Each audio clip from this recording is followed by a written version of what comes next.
साहब ने बहुत सुंदर कहा है कि हर एक व्यक्ति एक आत्मा है और आत्मा एक पुरुष है, स्त्री तत्व कहा ही नहीं जाता है। अभी भी बताता हूं, आप अगर कोई स्त्री, यहाँ जो कोई स्त्री है और यहाँ कोई पुरुष है, वो तो सिर्फ सॉफ्टवेयर है। आत्मा को अलग अलग स्त्री योनि में और पुरुष योनि में डाल दिया गया, दैट्स ऑल। बाकी आत्मा आत्मा ही है और उसको पौरुष कहा जाता है। पर जो आत्मा खुद के अंदर प्रभु प्राप्ति की रति न करते, आत्मज्ञान न पैदा करे, वो नपुंसक आत्मा है। अतः तुम्हें ही अपने अंदर चिंतन रूप रति से लीन रहना पड़ेगा।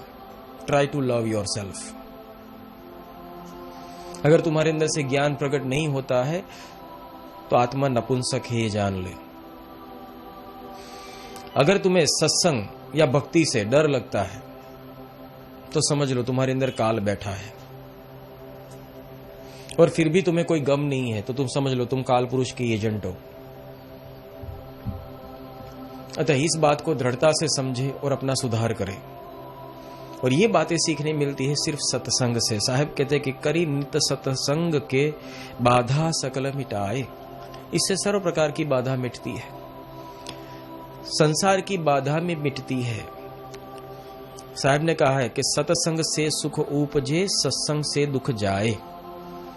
तो अगर बाह्य जगत में तुम कहते हो कि मुझे माया जगत में सुख चाहिए, कुछ लोग ऐसे भी आते कहते गुरुदेव बहुत ही तकलीफ है तो मैं सत्संग में चित्त कैसे लगाऊं, मुझे पैसों की बहुत जरूरत है, या तो मेरे जीवन में बहुत तकलीफ है, कोई बीमार है, कोई रोग से दुखी है, कोई पैसों से दुखी है, कोई परिवार से दुखी है, कोई अवस्था से दुखी है, कोई बदनामी से दुखी है। तो सत्संग क्या कराता है? सत्संग से सुख उपजे, कि उससे सुख उपजने का रास्ता भी क्या है? तो सत्संग है। सत्संग से दुख जाए, तो दुख जाने का रास्ता भी सत्संग है। तो फिर करिए क्या? सत्संग। बाधा सकल मिटाए, कि हर एक प्रकार की बाधा मिटाए। अब इस तरह से माया जगत की बाधा मिट गई तो उससे आगे क्या आ जाता है? आध्यात्मिक जगत में, धर्म जगत की, कि मेरे पास ज्ञान नहीं मिला। तो अज्ञान मिटकर ज्ञान भी आता कैसे है? सत्संग से। और तत्पश्चात ज्ञान आएगा तो ही प्रभु के स्वरूप को समझने की एक अलौकिक प्रज्ञा खुलेगी। जब तक ज्ञान पूरा नहीं आता तब तक प्रभु कौन है वो पता ही नहीं है। प्रभु कौन है वो पता ही नहीं चलेगा। जैसे राम है तो राम के सामने बहुत राक्षस लड़ने आते थे क्योंकि उनके अंदर ज्ञान नहीं था। वो राम को मनुष्य या तो कोई शिकार समझते थे, जबकि ऋषि मुनि थे वो राम को समझते थे। वो राम जहां जहां से वन से निकलने वाले हो, ऋषि मुनि उनका इंतजार करते थे। वो कोई राम का इंतजार नहीं करते, राम के अंदर रहे हुए आत्मज्ञान का इंतजार करते थे। ज्ञानी की तड़प ज्ञानी से ही रहती है। इसको एक अलौकिक तड़प कहते हैं।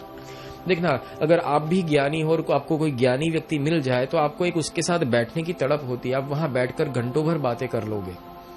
जैसे दो एक सरीके के विचार वाले जो दोस्त हो तो वो भी एक साथ बैठते हो, उनके साथ घंटों भर उनके साथ समय चला जाता है, पता नहीं चलता।